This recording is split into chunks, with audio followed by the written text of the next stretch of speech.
Assalamualaikum warahmatullahi wabarakatuh. Selamat datang di channel Pemuda Hijrah. Sesungguhnya tidak ada kata terlambat memohon ampunan kepada Allah Subhanahu wa taala. Jika konten ini bermanfaat, tolong bantu like, comment, dan share ya. Terima kasih. Teman-teman sekalian yang dirahmati Allah Subhanahu wa taala, yang semoga selalu dijaga hatinya oleh Allah Subhanahu wa taala agar selalu thiqah billah, agar selalu percaya dan yakin kepada Allah Subhanahu wa taala. Karena kelemahan kita itu berawal saat kita mulai meragukan Allah. Dalam segala dinamika hidup, kita selalu butuh Allah. Kita butuh Allah ketika Allah kasih kita ujian, bahkan tetap kita butuh Allah ketika Allah kasih kita nikmat. Kalau kita butuh Allah saat diuji, agar kesabaran kita terjaga. Karena orang yang tidak ditemani atau dibersamai oleh Allah Subhanahu wa taala ketika dia sedang diuji, maka dia akan mudah untuk berkeluh kesah, bahkan berputus asa. Kebersamaan Allah kepada dia saat dia diuji itu adalah Allah Subhanahu wa taala menghibur hatinya. Allah Subhanahu wa taala menenangkan hatinya. Allah Subhanahu wa taala menghidupkan hatinya dengan nikmat iman. Ala bidzikrillahi tatmainnul qulub. Innamal mu'minun idza dzukirallah wajilat qulubuhum. Bukankah dengan mengingat Allah hati menjadi tenang?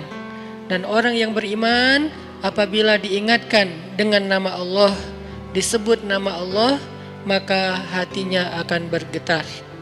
Ini bentuk Allah membersamai hambanya ketika dia dalam keadaan diuji. Allah menghiburnya dengan kalimat, alam yajidka yatiman fa'awa, wa wajadaka dhallan fahada, wa wajadaka ailan fa'aghna. Allah menghiburnya dengan kalimat, inna a'tainakal kautsar. Allah menghiburnya dengan kalimat, kalla saya'lamun, summa kalla saya'lamun. Allah menghiburnya dengan kalimat, la tahzan, innallaha ma'ana. Ini adalah ketika Allah membersamai seorang hamba saat dia dalam keadaan diuji. Allah membersamai hamba juga ketika dia dalam keadaan diberi nikmat. Karena tanpa itu, maka seseorang akan jatuh justru kepada dosa-dosa karena dia mendapatkan banyak kenikmatan hidup.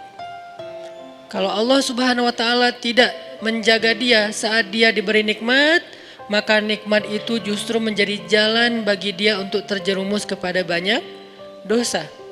Justru nikmat itulah yang menjadi penghalang bagi dia untuk mengingat Allah. Karena dia sibuk menikmati hidupnya, akhirnya dia terhalang dari mengingat Allah tepat waktu. Sibuk menikmati hidupnya, terhalang dari Allah untuk bangun tengah malam.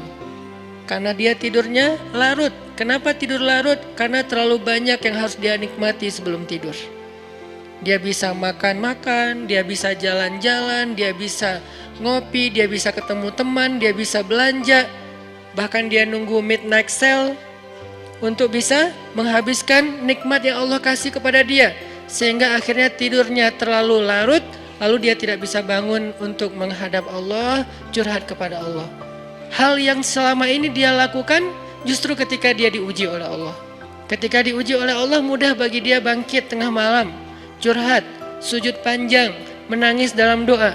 Ketika Allah kasih nikmat, curhatnya hilang, malamnya lelap, sampai bahkan subuhnya juga kelewat. Ini kalau Allah nggak membersamai seorang hamba ketika dia diberi nikmat.